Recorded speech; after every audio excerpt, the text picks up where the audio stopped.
All right, everyone, we're going to get started now. Appreciate you everybody coming on. So I'm going to share my screen and then we're going to start going. Got a couple questions already. Yeah, we're all muted, Tom. So appreciate it. All right. Let's just get sharing the screen here and then we'll go from there. Let's see, make sure I do this correctly. All right, and we'll take it from the current slide. All right, everybody. We're doing balancing cash and relationships in these epic times. We came up with this epic times topic, and then what I'm really talking about today is how do I manage my cash, but at the same time manage my relationships that I have, because as my cash gets tighter and I want to still keep my relationships, that's what I'm really focusing this on. And so I'm David Chavez. Just to give you a little background on me, I'm a scaling up coach. I've been a scaling up certified coach for a little over 11 years now. I think I'm getting ready to start my 12th year as a scaling up coach. Then I'm also a 3HAG certified coach. And what 3HAG is the planning system for the 3-year hairy audacious goal. And then I'm with the Forbes Coaches Council. I'm certified in attributes index with the advanced insights, and that includes DISC, values index, and attributes index that we use quite a bit to help people learn a little bit more about themselves. I've been certified that for about 9 years. And then I've been a CPA for over 25 years. I've been practicing I was practicing for about 10 or 15, well, probably about 15, 20 years of that time. I was actually practicing CPA. And so we're really focusing our webinar series on the 4 decisions of scaling up, which include people, strategy, execution, and cash. And so we did one workshop already, leading your team in a virtual world. It was done by 3 of our team members, and it really focused on the people section. And what we really covered in this is fight, flight, and freeze, the reactions to fear. We went over some of the effects of long-term acute stress, like behavior, physical tolls that maybe is taken on your body, and a little bit of the emotional tolls it's taken in thinking. For those of you who don't think that stress has affected you, it's really interesting, because I think that as knowing what I know about stress, that I was taught a lot by my partner, Kane, the behavior, physical, emotional, thinking, and social, all of those things have been impacted for me. And I've had times when I'm having rough spots in all of these areas over the last 3 or 4 weeks. So I'm sure some of you are, and I think that the webinar was really insightful on some of these things. And then tips for managing your virtual workforce. The virtual workforce is not going away as we're getting back to work. Some of your employees, especially those high risk, are probably going to stay virtual for a little while. So it's really important for you to get used to how to maintain and manage your workforce in a virtual environment. So we're focusing today on balancing cash and relationships in epic times, and that's done by me. And then in a week from now, on the same day of the week and the same time, Cindy Klinger and Kane will be working on the execution portion of it, and it's adopting your processes from the physical to the virtual. I think a lot of companies maybe haven't realized this, but your processes are broken. Almost quite a few of them are probably broken. How do I reset up my processes for the virtual world from the physical of being together? And that's what we're going to be covering next week. And then the following week, Ted Servata and I will be keeping focused on strategy and execution in this uncertainty.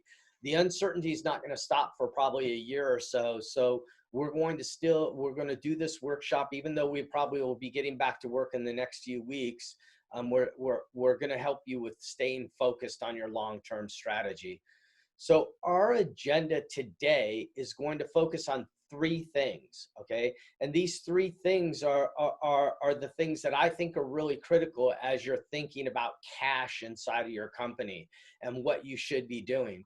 The first one will be reducing cost. I think this is really important for everyone to consider. I have an action plan of how I'm going to reduce cost already. Have I pulled the trigger on all the reducing of the cost? No, I haven't done really anything because my revenue sources are pretty solid at this point. But I have a plan of action that I will start implementing if something happens. The next thing that we're going to talk a little bit about is projections. It's good to have projections that are going 3 years out.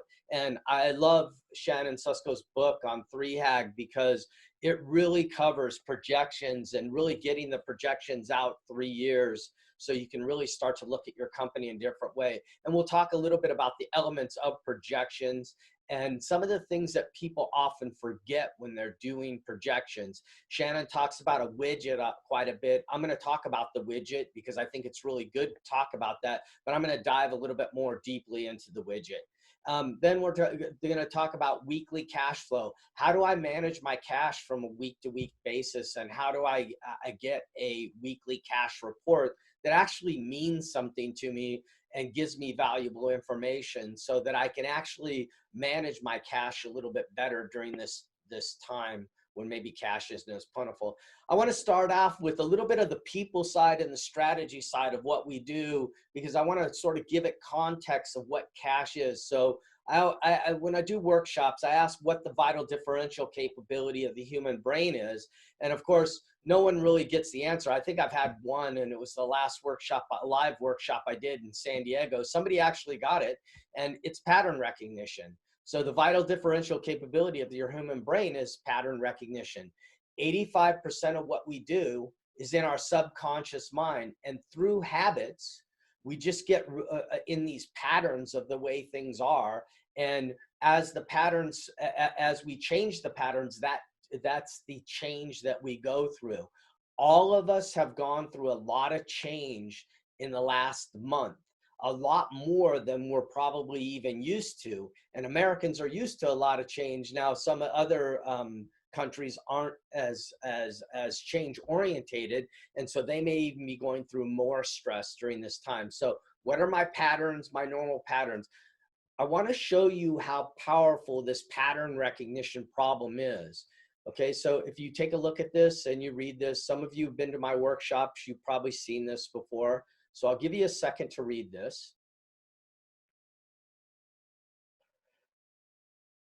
So probably a lot of you are already reading it, if not done. This message serves to prove how our minds can do amazing things, impressive things. In the beginning, this was hard, but now you're reading this, this line. Your mind is reading it automatically without even thinking about it. Be proud. Only certain people can read this. Okay, so I asked the question of, what does the first line say? This message. No, it says 7H15M3554G3. Your brain doesn't know what to do with 7H15M3554G, so it just converts it to a pattern. These patterns rule my world. These patterns are ruling your world as you're making decisions and things like that. The patterns may not be the healthy patterns that you normally follow. So that's what I want to bring awareness to. All right. I ask the question all the time of, where is your company going?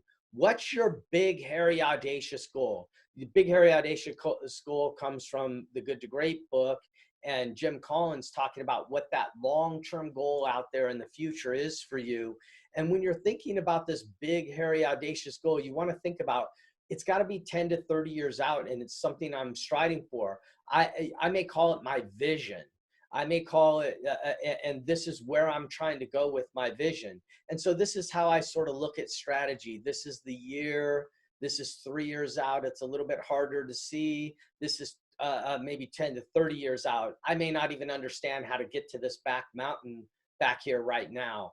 And so I want you to think about this as you're going along. What is your BHAG? Where are you trying to go? Staying focused on where you're trying to go during this time is really critical to the overall success of your company in the long term. I'm trying to balance right now the short term with the long term. So I'm trying to balance these two things. I think that the short term's probably has a little more weight to it right now, but I'm still staying focused on where I'm going. Okay, so that's how I want you to think about it, even when you're dealing with your cash, because if you lose sight of this, you may do things that you may end up regretting later on. Okay, this is my favorite strategic quote out there. Strategy is not a lengthy action plan. It's an evolution of a central idea through continually changing circumstances. And so what Jack Welch is saying, if you go back to my slide here, this is where I'm trying to go. Strategy is not a lengthy action plan. It's an evolution of a central idea, the central idea being the BHAG. Okay, so the BHAG is out there. Let me put this in a little bit simpler language for you. I just say, don't fall in love with your path, fall in love with your destination. Over the last few weeks, all of our paths have been disrupted. We didn't really see this as well as we probably should have coming along around the corner. And in mid-March, we all got a whack and the avalanche hit our path. We can't pass through that same path anymore. What's our new path? That's what we need to be thinking about as we're going along, because this is going to be around with us for a while. We're not going to flick a switch and go back to work. So I like to show this slide because it's really about offensive posture.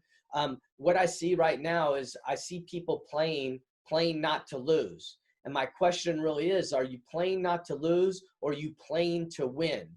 Right now, I'm playing to win. I'm not playing not to lose. I could sit back and play not to lose, but I may lose a lot in the process of being too defensive right now. What are new things that I could be doing? How should I be approaching my company? And we'll talk a little bit more about that as we get into the projection stage. The next one is the Rockefeller Habits Checklist. This comes from the book Scaling Up. I'm going to tell you right now that this checklist is what I use to help my clients get clarity right after this all started. One of my clients, a couple of them are even on this call, we sat down and went through this checklist step by step by step. It took us a day to literally go through these. And okay, so when we hit one of these items, we just started talking about it. What do we need to be doing right now? We carved out a plan. And actually, in that first day of the retreat, everyone was so stressed out. It was really interesting when I walked into their business, because we ended up switching it to the business because this was the first few days. We ended up switching the retreat to the business. And when I went to the business, it was very dark and gloomy. There was a lot of concern. And what we did is we went through the checklist and made a plan.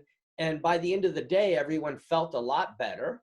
The next day, the second day of our retreat, we didn't work on execution hardly at all. We got back onto strategy. But the only way we were able to do that is to calm everybody's stress and calm everybody's fear through a plan. So what is your plan right now, and what are you doing to stay focused on it?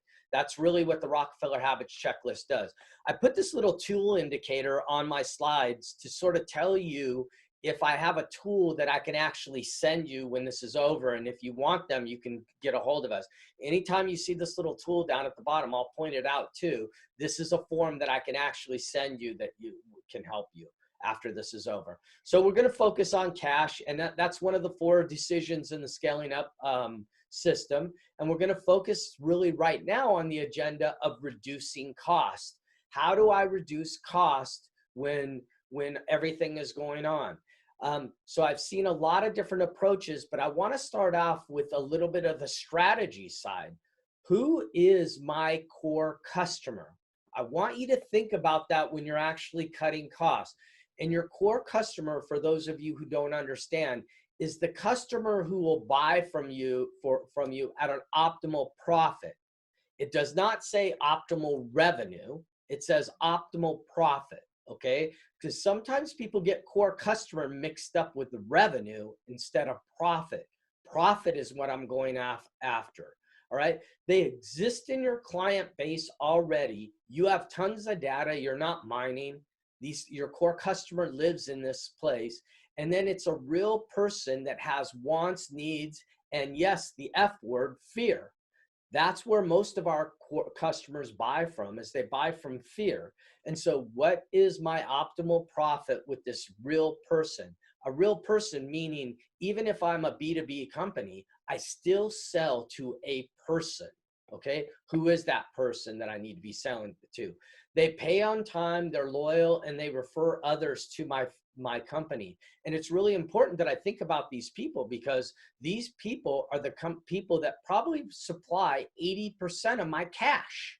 So I want to think about them when I'm thinking about cash. And it's really interesting to me because people don't equate these two things together, but they're so closely tied. And that's why I'm bringing it up. I follow the 80-20 rule with my customer, and this is how I sort of think about my core customer when I think about it conceptually. So I say, who is my core customer? Well, let's just say that this slide is the world, this slide that I'm on right now. This is your market in that world. This is your section of the market. This would be your core customer inside of that. So you're serving your whole market. 80% of your customers are not core, maybe, okay? And I've heard that you could have 50% of your customers core. I like to think of core as a little bit of more of elite group.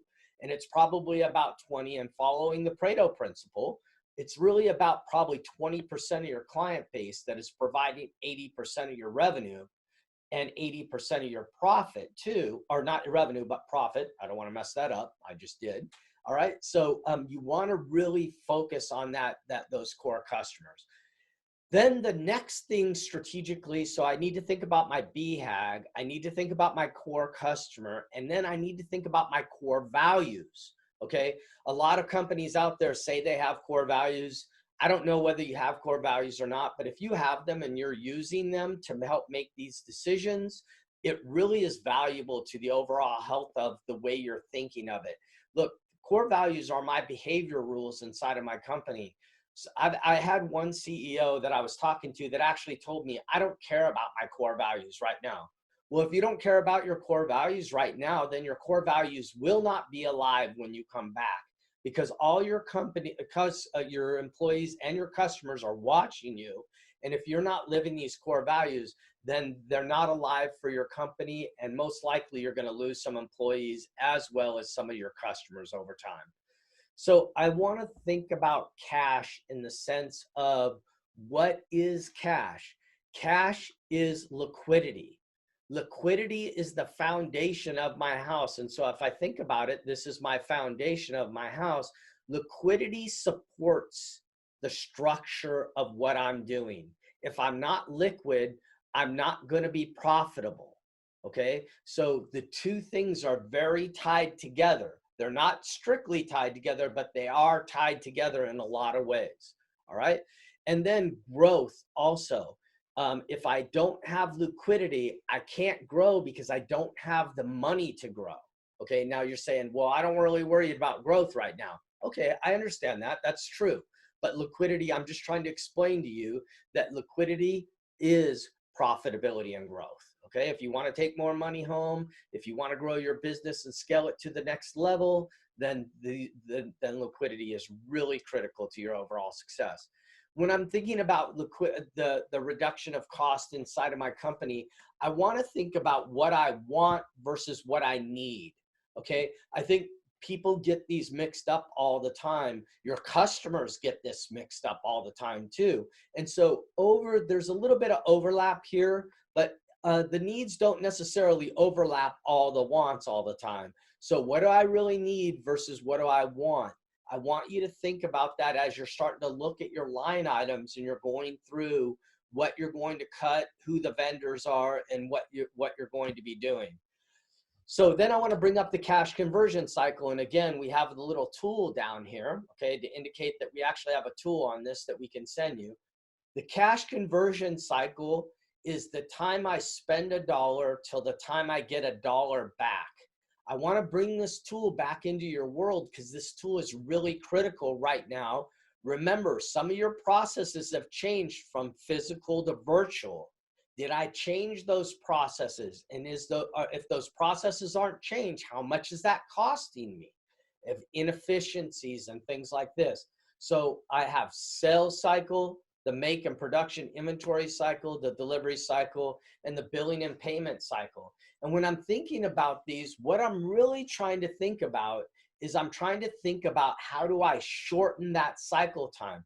How do I shorten the distance in my sales time? Now, My sales time, and probably yours too, has been elongated, not shortened. So now the sales process has been elongated. How do I get it back to being a little bit faster? Okay. And so I should be actively working on that, because we don't know if there's going to be a second round of this coronavirus. We have no idea what's going to happen next. So I want to prepare myself for anything that might happen. So how do I shorten these cycle times is one of the things I want to do when I actually look at this. What are my mistakes that are going on inside of these cycles that are costing me a tremendous amount of money? And I want to use a real life example because it just happened to me this morning. So I decided, I came in a little bit early to go over the presentation one more time before we got online. So I went to Starbucks this morning, got my coffee. Those of you who know me, I'm an addict. I pretty much drink one a day, but I haven't been going because I've just been making it myself. And so I decided to order on the mobile app, and then I could just run through the drive-through and pick it up, because most likely no one's going to be there at 5 o'clock in the morning when I drove in. All right, so I order it. I get there. They hand me the coffee. My coffee makes probably takes about 3 minutes to make, because I add a lot of shots of espresso in here. I don't want to tell you how many, but so it takes a little bit of time to make. And then I ordered some egg whites to go with it, so I had something to eat before I came onto this. Well, they made the coffee and they're handing it out to me, and then there's no one in line, gather. And then the guy tells me, "Have a nice day." And I say, "Hold on, I'm missing my part of my order." And he goes, "Oh." They disappear for like 3 minutes and come back and hand me my egg whites. Okay, I wanted to just run through and get through there. What are my employees doing that's costing me money? So what do you think I did after that? I called and complained, and they gave me a $10 credit. Now, I appreciate what they're doing, because they're trying to protect me, who I'm one of their core customers, and they're doing the right thing. But the problem is that it costs them a lot of money. It costs them that they have to have a customer service rep there, and then they cost them the $10 that they gave me to satisfy me for the disruption. Now, so you're thinking about that, and you're thinking about shortening your cycle time. You want to think about eliminating mistakes too.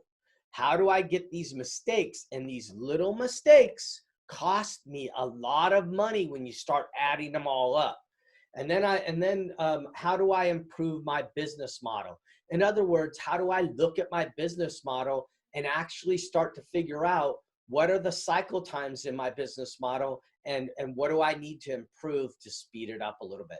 I love telling this story. This is in the Scaling Up book, and I wanted to bring this to your attention, not because it's something that you can actually do right now, but I want you to think about this in the sense of getting out of your own way, to think about cash totally different. In 1991, Dell was 63 days out in their cash conversion cycle. In 2001, they are minus 21. Well, how did they do this? They did this in 1996 by doing one thing: taking credit cards in advance over the phone. Now, you may say, what's special about that? Well, in 1996, it was really special. There were only a few companies that were doing it, and none as large as Dell. Dell was actually trying to raise $35 million in capital at the time. And the best offer they got was for between 40 and 55% of the shares of the company to get this 35 million. Just a little too expensive for Michael Dell at the time. And he just couldn't see giving up that much of his company to do this. So they got in a room and they started to figure out, well, how are we going to get the money we need? And I'm sure sitting in that executive room and thinking about and getting out of their own way, they came up with taking money in advance. Now, a lot of you will go, "Oh, well, that's not that special." Back then it was. Back then, I'm sure the conversation went, "Our customers, you don't understand our customers. They would never do that." Well, they did this, they implemented it, and they ended up with $38 million. They didn't need to raise the 35 million that they needed. Again, how are you thinking about cash, and how are you thinking about getting cash into your company in unique and unusual ways that you may have not thought about before? That's why I'm telling you this Dell cycle, because I want you to think about reducing costs, but I also want you to think about getting your revenue up. I want to talk a second about banks. I don't want to dwell too long right here, because the slowness of this PPP program, which is probably more of a government problem than a bank problem. Some of us are a little aggravated with our bank. So I asked the question here, understanding banks and what they're doing. I want to make sure I understand, and I'm asking myself the questions of what did the banks do, but in the last time we had a little bit of, well, we had a lot of bit of a recession, and what could they do in the future now? They may not be doing it now because their cash positions are much different, but what did they do and what happened to you in that last downturn that you need to remember? Remember, a lot of banks just cut off credit lines overnight. One day your credit line was fine. The next morning you woke up and it was gone. So I would be thinking about all these things right now. One of the things I try to talk to my clients about, I don't always successfully talk to all of them about it, but they should have a couple of banking relationships, not just one. A lot of times I see business owners get locked into one relationship. And right now I'm a little frustrated with my bank. I won't tell you who they are, but it's made me realize, even though I say this, I have another account, and I actually called the other banker and started a conversation about some of the things that I need from them. So I was able to do that because I have two banking relationships at all the time. So do you have two banking relationships? And still right now is still a time that you can develop a relationship. It may be a little hard until this PPP program gets by, but it will happen. So what are reactions to fear? When I'm reducing my cost, I want to be conscious of what reaction I'm having to the fear that I'm having. I'd like to say that people have told me I'm not afraid. I don't necessarily believe that that's true. I think that all of us may be afraid a little bit differently. And there's three things: fight, flight, and freeze. And you can watch our last webinar if you really want to learn about these. But I want to understand these three things when I'm actually starting to reduce my costs. Understand that you are also least stressed. And stress is having an effect on the way we're thinking about things. So think about that too. I don't want to cut blindly. I actually had a fellow coach tell me about one of his clients that cut blindly, ended up cutting so much that they couldn't even manufacture anymore. They ended up being an essential business. They reacted to what had happened right away and started cutting so much. It took them almost 3 weeks to get their vendors back online and start to get products shipped to them. And they still haven't, from what I understand just yesterday, they still haven't received all their products. So they still haven't been able to turn their manufacturing back on. So be careful when you're cutting. Don't cut blindly. I love these things where they go, I've watched some of these webinars and they're telling you to cut your marketing. I don't know if I would cut my marketing. It may be a cost that I'm going to look at, but marketing actually gives me revenue. Revenue gives me profit. Do I really want to cut my marketing? I may want to cut back on a few things that I'm doing because it may not be as effective right now, but do I really want to cut my marketing? Ask yourself these questions. Don't just go and say, I'm cutting everything by 10% or I'm cutting everything by 20%. You may be hurting yourself worse than you realize when you're doing that. I may totally eliminate some things, but then I may keep a few things alive as I'm going along because they're really essential to my company's stability and the way that I'm thinking about things. This is a saying that a mentor of mine gave me probably 20 years ago now when I first started my CPA firm. And he was just a great guy. And he kept on telling me, David, you trip over dollars to save dimes because you're so worried about cost all the time. You don't even think about the revenue you could be generating. So when you're cutting cost, I want you to think about cutting costs, but I also want you to think about how do I increase my revenue too? Let's not trip over dollars while we're trying to save a few dimes, okay? Because we may end up hurting ourselves to where we can't generate revenue. And that's the real point of that.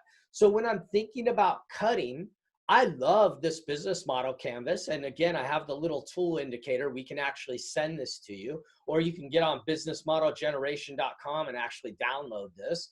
But the key partners that I have, I want to be thinking about my key partners. I want to be thinking, do I really want to cut them? what are they essential to my business? Do they provide my value that I give to my customer? These are the things I want to be thinking about when I'm thinking about partners. And this is what are key suppliers you have. So I think a lot of our clients out there, I actually get to think to get them to think of their vendors as almost employees, that they're providing some service. Who are my vendors that are absolutely critical? Have I picked up the phone and called these vendors? Are they going to be able to keep on supplying me? I'll talk about this a little bit more, but I have a manufacturing company in California that's essential to the electrical grid, and they're having trouble getting parts because some of the manufacturers they get parts from are not essential. And so they can't even get the part from them, but then they're calling their vendors and they're telling them, no, you are essential because you supply us parts and we're essential. So you don't even realize you may be shut down when you really shouldn't be shut down because some of your customers actually need you at this time. So then what the next thing I would consider, what are my key activities that I need to be paying attention to in my company? What are the key activities that really deliver to my core customer what they're expecting from me? What are the, and they're usually expecting my value proposition. So what are the activities? What are the costs around those activities that deliver the value to my customer? Then I want to think a little bit about the resources I need. Again, that guy that I told you that went through and just cut everything, he cut some key resources he needs, like suppliers, all these other things that could be that come up. What are those resources that we need to continue on? What are the resources we need to work virtually versus in our offices? One of our staff, their internet wasn't very good. Every time we got on a Zoom meeting, it was killing all of us. And I just told them to go out and upgrade their internet, and I would pay the difference for them. Okay, it's like $5 or $10 for me. But the resource is that we need to be able to talk, and we need to not have an hour meeting taking 4 hours because the disruptions in our internet. Okay, then you want to think about the value proposition. What am I promising my customer I'm going to get? And what do I need to continue to deliver that value to my core customer? I don't want to cut so deep that I can't deliver that value to the core customer. If I'm not delivering that value to that core customer is going away when everything comes back online and there's other people that they can source what they're getting from you. All right, so I want you to think about that too. Then customer relationships. What are you doing that is going to keep your customers attached to you? I know I sent out some cards to quite a few of my customers this last week just to say thank you to them. What are you doing that's going to incur cost? What costs do I need to keep alive to keep my relationships alive? How are those relationships changing? And what costs do I maybe need to incur that I wasn't incurring before? So as I'm cutting some of those costs, what are other things I need to be doing to still deliver these things to my customers? Then the last one I want to consider on this page is my channels. How do I deliver my products to my customers? If any of you are buying from Amazon, which all of you probably are, you're probably seeing some of this right now come into play, that your packages are taking 2 weeks when it used to be a day. Okay, so their channel was disrupted. That's why they're hiring 100,000 employees, is because their channel is disrupted. Instead of cutting costs, they're actually increasing their costs because they realize that their model needs it. What does your model need, and what does it, and not just the wants, but what does it need to continue to deliver my value to my customer? Okay, so I want you to use the business canvas model to help you a little bit. No matter whether you're a wholesaler, a manufacturer, a distribution company, or a retailer, there are some nuanced differences here.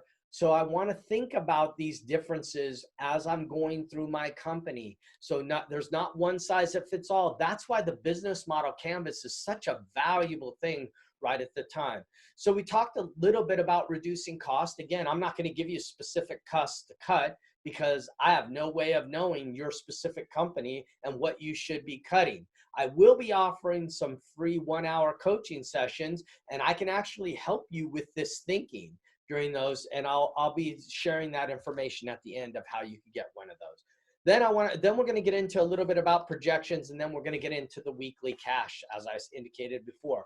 So now in projections, I'm not going to show you a projection sheet, and I'm not going to give you a projection sheet. There's tons of CPAs, cash experts out there that are doing all of that. What I want to talk about is I want to talk about your projections and how you really should be developing your projections. And I want to think the reality are about the brutal facts. There's a downturn, but there's going to be an uptick too at the end of this. What are those facts that I need to be paying attention to?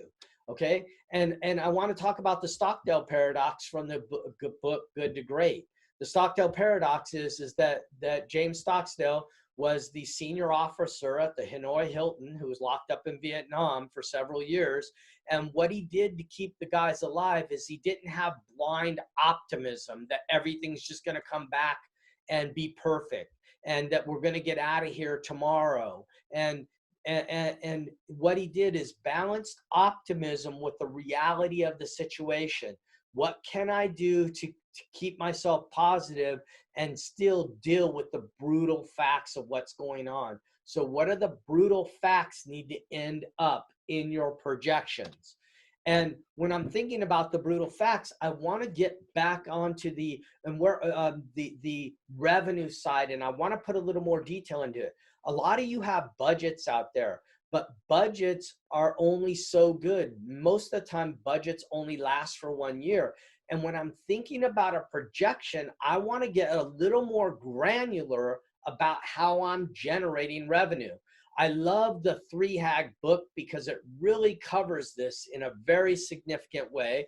And I know Shannon's going to be doing some workshops later in this week on cash. So if you want some information about those, just shoot me an email. It'll be at the end of this, and I will send over that information so you could join some of those workshops if they're available to the public.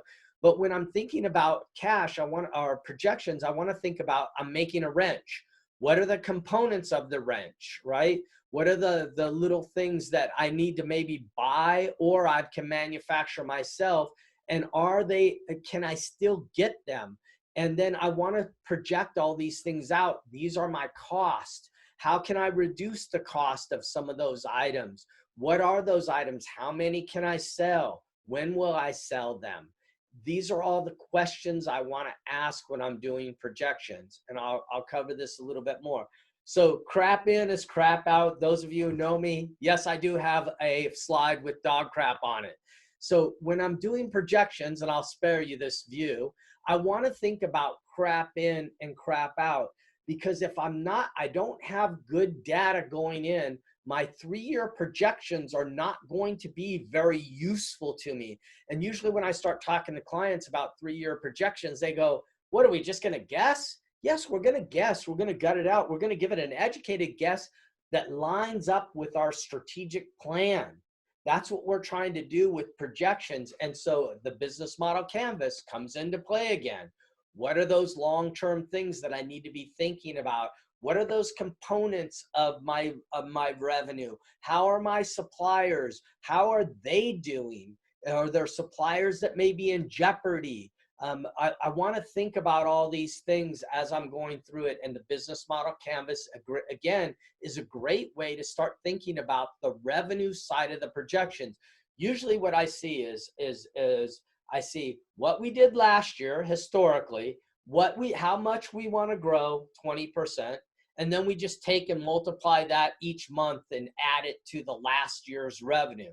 That's craziness. I need to really think about, how am I doing in the selling process? You know, I can go back to the cash conversion cycle and I could start to ask myself, how am I doing in the selling process? How am I doing in the delivery cycle? How am I doing in the billing payment cycle? And I want to think about all these different cycles and how I speed them up, shorten the cycle time, how I eliminate mistakes and improve my business model. Okay. So I want to use the cash conversion cycle to start thinking about some of this, and think about these little individual components as you're going through. When I do projections, I want to think 3 years out. I want to get my projections 3 years out. I want to have an annual projection. If you don't have projections, I would at least do one through the end of the year to start.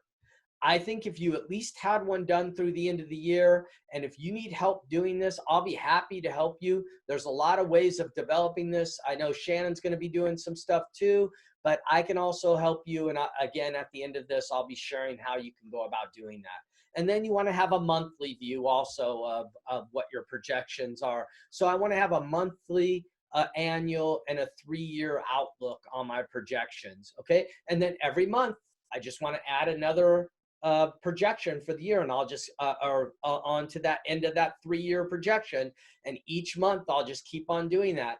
Now I'll tighten those projections up as I get closer and closer to them, but I should be able to see 3 years out if I have a real strategy I'm following. Okay, so I got to get a projection done. Get away from a budget. A budget does not consider some of the critical elements it needs to consider. I need to think about what are my variable costs compared to my fixed costs. Fixed costs are things like my rent for this building. My variable costs may be part-time employees. It may be the components that I need to manufacture. If my revenue is going down, I don't need as many components. So these are all the things I need to be thinking about.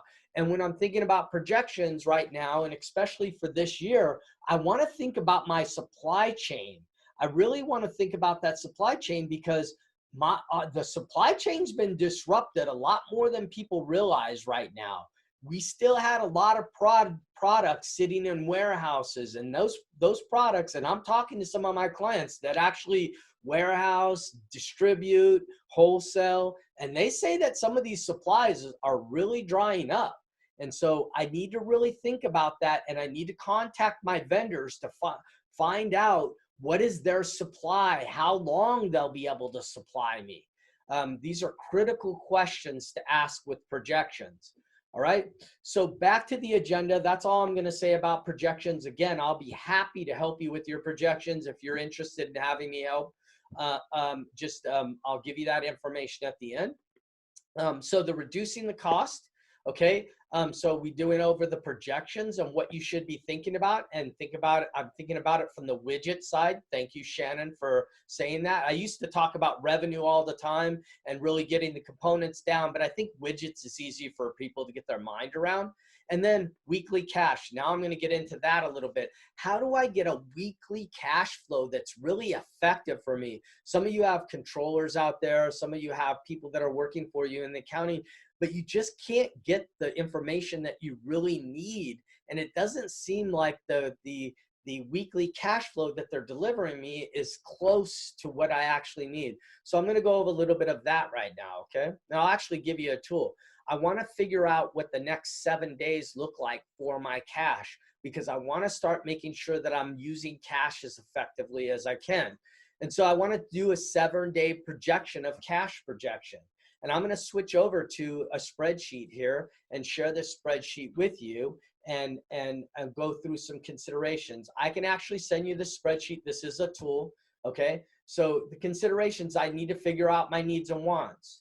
Don't cut blindly. Ensure the estimates tied to your long-term budget or projection. Make sure that you know what costs are fixed and variable. Really important. If you don't know about this, talk to an accounting person about fixed versus variable costs. I think people understand fixed and variable costs, but fixed costs are fixed within a relevant range. And I don't want to blow your mind with all this stuff, but as I start to grow and I'm adding more buildings, my fixed costs are growing, so they're fixed within a relevant range. Once I get to a certain size, I have to incur more fixed costs. Well, how do I cut some of those fixed costs too right now? Remember the expenses that need to be adjusted for revenue numbers, and this is only on the variable cost side. I see a lot of projections or budgets out there. They have this revenue increase, but their variable costs aren't increasing at the same rate as their revenue is increasing. And so they underestimate this. And something that usually happens sometimes is productivity starts to slip and my variable costs start to increase. So think about all these things. If I have a lot of, and I'm going to bring this back into the play, if I have a lot of mistakes, my variable costs are increasing on me, and that's not going to help me very much. All right. So remember that debt goes up with your interest. I mean, your interest goes up with your debt, excuse me. So I see a lot of times people increase their debt and not increase their interest. If you're a service company, you may want to use an average dollar per sale for different services or bundles that you put together. You may want to develop a sheet that lists out each employee and their costs to improve their predictability. I didn't do that here, but I would very much do that myself. I would have an individual sheet that just goes through all the employees and the wages. After you have several weeks of data, you can start to compare your estimates against your actual outcomes. Remember, each week, all your expenses for the most won't be paid, so they're not necessarily cash effect. But this takes that into consideration, the way that we do this. And I want to just advise again, cutting blindly, cutting too deep. Don't rely on salespeople to give you the information on revenue. In this 7-day forecast, this is probably more of an operations play than it is a sales play. Sales will come into longer term projections, like maybe a month or the year. I really need to look at operations when I'm thinking about a 7-day cash flow. So what I want to do is I want to start building up revenue, and I put one item in here, but I could put another widget in here, 2 widget here, just to get an idea. And this is 500, and I'm selling 1. So this just populates on its own, and just I just destroyed my spreadsheet by copying over a formula, but you just get the idea. So we end up with revenue about 60,600 here, and this will come into play in just a minute. So I have this widget. This is my sales. Again, I could build this sheet any way I want with a lot of detail on it, like the predictability of actually realizing this number. All those things could come into play. But again, don't just check with your salespeople. Salespeople are naturally optimistic. Then you can see I have a balance sheet here. So I want to put in my week's prior balance sheet. Then I want to put in my week end. What I suggest that you do on these 7-day cash flow is do it on a Monday morning. So all my accounting's been entered in for the week. Now I can come in and just drop my numbers in for my weekend, which was last week or Sunday maybe. And I have all my numbers in here. And then I have the differences of the two, which will help me calculate my cash. Income statement. Then I want to get an income statement in. And you can see that I did a revenue build for the week. And then this income is just flowing right into this income statement here. And then I can put all my expenses in here. Again, on my salaries, all my salaries are my direct cost of payroll. I would have a separate sheet with all of this, but I did not create one because it's so different for each person. Okay, and then so I have a net income. Then I have a cash flow statement here. So all this is just an accounting cash flow statement. All these grays boxes, you don't even need to do anything. If you just enter your balance sheet and your income statement information, it'll all just come over here. It'll give you your beginning cash flow and then your projected cash flow for the week. And this and then I have this in here. There's a couple of notes here you need to pay attention to as you're inputting some of the data. And then I end up with my ending cash balance for the week at the end of next week. So I'll know from my beginning cash balance to my end cash balance, that's my burn for that week. All right. Sometimes weeks will flow a little bit because a lot of times expenses are actually come in on the last week. If I can actually accrue those on a weekly basis, it'll give me a little bit better projection on my cash flow. Adds to the complexity by probably 2 or 3 to do that. It's not easy, believe me. So I may want to avoid doing that right at first just to start getting something going, and then I can start to tighten this up over time. So this is a model you can use to get your 7-day cash flow started. And I can send this to you. And again, I'm going to be offering some free coaching here at the end. If you're interested in that, then I can send that over to you, or I can send this over to you and then help you actually get it filled out. I won't do it for you, but I'll explain to you what needs to be done, and you can ask questions about your specific company and some of the things that you need to do. And if you want to invite your controller or your accounting person, your CFO, somebody onto the call just to get it a little bit, that's fine too. All right, so I really want you to think about these components when you're doing the revenue portion. And I want you to spend a lot of time on this revenue the first few times you do this, so you can really start to get good at predicting what the output is. I want you to think about people getting sick inside of your company and what that could do to the ability to manufacture. You know, look, if you think about the Spanish flu, I've been watching some of the news on this. The second round was worse than the first round. So the first round doesn't appear to be that bad. I think any life lost is bad. So, you know, you have to think about it that way, but it's not as bad as they were saying. But the second round may be a lot worse. So we just don't know what that is yet. So I want to predict what happens if some of the people drop off. How do I replace those? Who's going to replace them? What happens if I can't get supplies? Can I manufacture this piece if I can't get it delivered to me? I want to be thinking about all these things as I'm going along. So just to close this out, we went through a little bit about cost reduction and some of the things that you need to be doing there, a little bit about projections and how I need to be thinking about projections. If you haven't built projections, this may be a great time to start actually doing that. And I would just start off with the rest of this year. Don't make this too complex for yourself. I think that one of the things that stops people from really doing projections is they get buried in the complexity. And then the other problem is they want to be right and they have to be perfect, so they don't end up doing it. I can tell you right now, the first time you do projections, they're going to be way off. Then the next time you do them, they're going to be a little bit better, then a little bit better, then a little bit better, then a little bit better. And so if I don't start, I'm never going to get to the better part. Okay, so I have to start and think about that. And then the weekly cash flow that I just demonstrated to you, and I'll be happy to help you with that also. So I'm offering a free hour to everyone on the webinar or listens to the webinar. And I'm doing this for the first 4 people that come along, because I can't keep on doing it forever. I fortunately have not lost any of my clients at this time, and I'm still fairly busy. I had to transfer the way I'm doing things, but I've been very fortunate that we haven't lost any of our clients yet.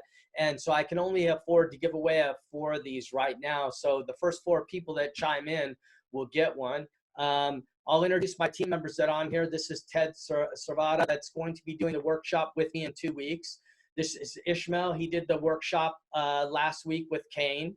This is Kane, my partner. And then Tish, she actually did the workshop with Kane and Ishmael last week also. So we're here to help you, and we are here to help with these projections and here to help with the weekly cash flow. I think weekly cash flow is really important right now, and I appreciate everybody coming on, and we'll look forward to hearing from you, and thank you very much for giving us your time.